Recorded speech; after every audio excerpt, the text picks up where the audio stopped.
Hi, Rich Leiter here. I just did a video, a book review yesterday of Donna Tartt's The Secret History.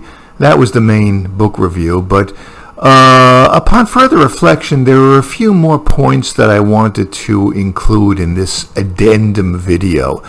And I suppose that this video is really for, die-hard Donna Tartt, The Secret History fans and groupies, people who are somewhat familiar with the with the book. If you're not, then I would recommend just listening to my main book review, which I did yesterday, and I'll leave a link for that book review below.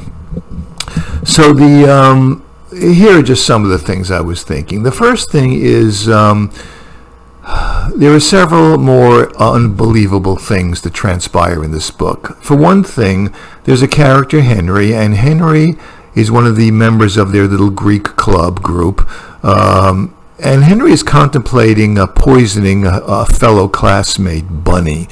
And he's thinking of poisoning him using poisoned mushrooms, the death cap mushroom, or the death mushroom. It's called Amanita phalloides is the actual name for it. And he decides to ask Richard, who's the main character, decides to ask Richard's advice. The reason being that he knows that Richard has taken some pre-med courses as an undergraduate in California before transferring to this college in Vermont. Richard didn't go to pre-med school. He's only 20. He's still an undergrad. But he took some pre-med courses, and Henry wants to ask him what he thinks about the dosages of should he administer the death cap to a bunny. And then Richard talks, gives his opinion about this scheme of Henry's. Richard seems to know all about the death cap. He seems to know all about amatoxins. He speaks about it very comfortably, and this is just incredible to me. This is unbelievable to me. No undergraduate who may have taken a couple of science courses because they're pre-med would ever know anything about amatoxins or about death caps at all. I think there's like zero possibility of that. I mean, I was pre-med for a while when I went to college. I took a couple of science courses, and I basically just broke about $150 worth of laboratory equipment, glassware in the chemistry lab. I fell asleep a lot in my biology course. I fell completely asleep in my organic chemistry course, which has got to be the most boring course that there is out there. I mean, if you ever want to torture anyone, don't stick bamboo slivers under their fingernails. Force them to read Morrison and Boyd's 1,200-page organic, basics of organic chemistry. That ought to do it. You'll get a confession from them right away. So I nothing in my experience remotely put me in contact with any knowledge of amatoxins. So I just find it completely unbelievable that Richard would know anything at all about this. Another thing which comes to mind is there is a scene or several scenes in the novel after Bunny has died, and everybody all of Bunny's classmates attend his funeral in Connecticut. And you meet Bunny's parents, his grieving parents, Mr. and Mrs. Corcoran. Well, I'm sorry, but Mr. Corcoran, the way that Donna Tartt wrote about him or envisioned him, is nothing more than a very predictable cliche in this section of the book. I mean, it's a very flat, one-dimensional, cliched character. He starts greeting all of Bunny's classmates. Excuse me. He greets them and he starts chatting with them in a very insipid, superficial way. And then every once in a while something will tick him off and he'll suddenly go, my boy, my boy, my boy is dead, my boy is dead. You know, I mean, this is extremely cliched on the verge of slapstick. It was kind of wasted reading in a way. I wish Donna Tartt had given him a little depth, something. He's just like a puppet in this. And the same would go for Mrs. Corcoran, to a lesser extent. I mean, I get what she was trying to show the reader, that Mr. and Mrs. Corcoran are both your typical upper middle class Americans living in the good old fashioned American nightmare, air conditioned American nightmare. Yeah, okay, but still, I thought you could have given it a little more color than she did. Another thing that I didn't realize that was bothering me yesterday when I did my first podcast was that I thought that the character of Julian, their teacher, was a bit too sketchy. I mean, remember, Julian is supposed to be this very, very charismatic guy who is the teacher of these 5 boys and 1 girl. And it was Julian originally who, I think, put the idea of the boys and girl having trying to replicate a Grecian Dionysian orgy or bacchanal. He put it in their heads. So I thought there would be a lot more about Julian, a lot more stuff that he would say, intellectual stuff about the Greeks and the Romans, and I don't know, maybe I thought he would be talking about Nietzsche. I mean, Nietzsche certainly in The Birth of Tragedy, of course, talks about the Dionysian versus the Apollonian mentality. I thought he would have that. I thought there would be a lot more cerebration going on in the class that we would know about.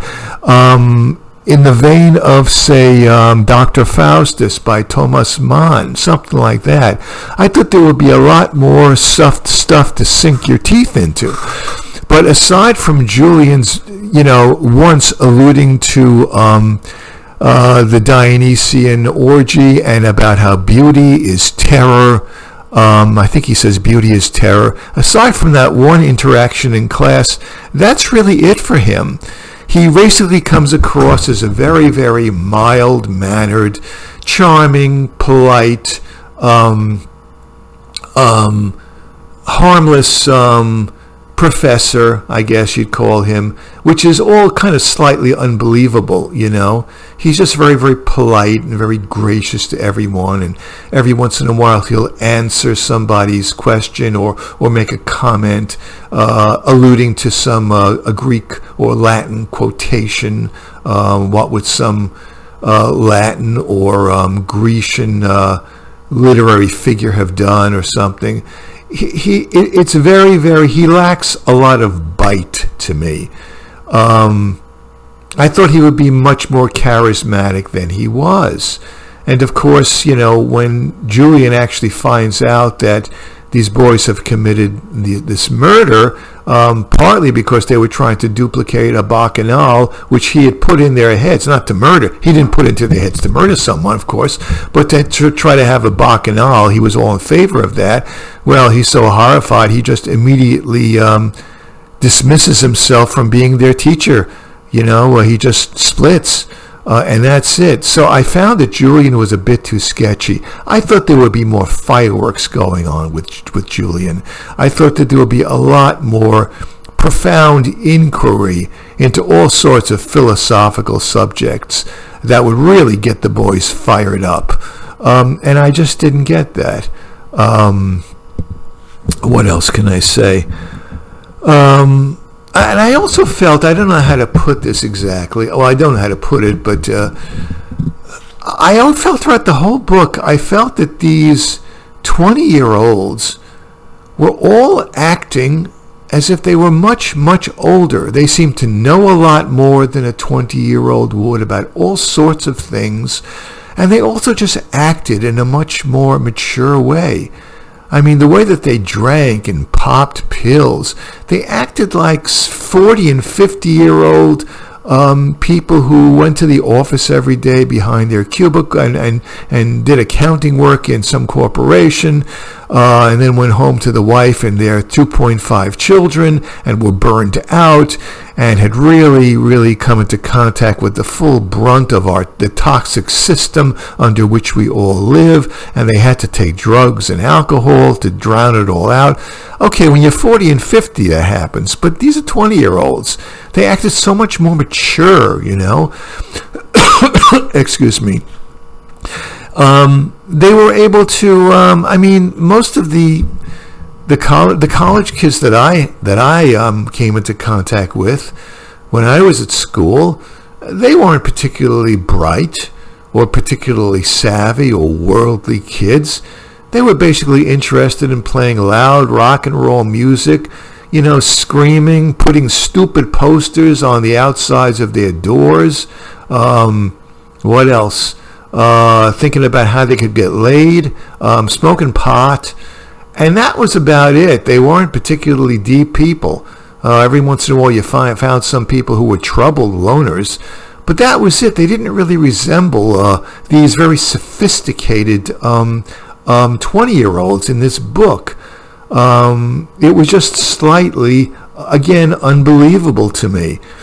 I mean, even though the members of the group would have infighting and they would fight with one another, have beefs with one another, they kind of made up and they coped and they got along with each other. They had relationships with each other.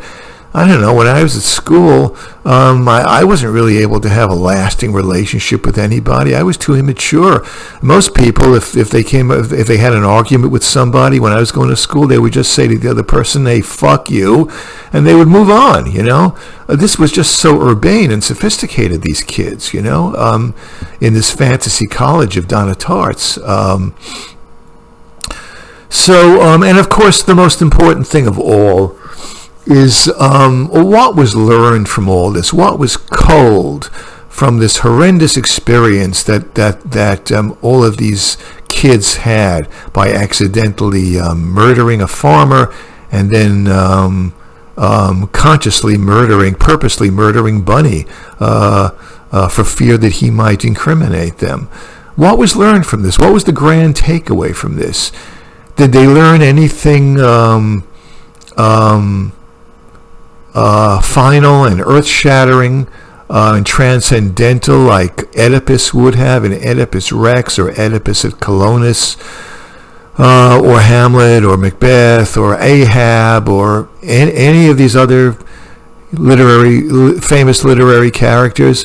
No, I didn't find that they really learned something to a great extent. The only thing they really learned is, gee, I guess we shouldn't run around in sheets, trying to dressed up like Grecians on property that isn't ours, on farmland that isn't ours, and accidentally murder people.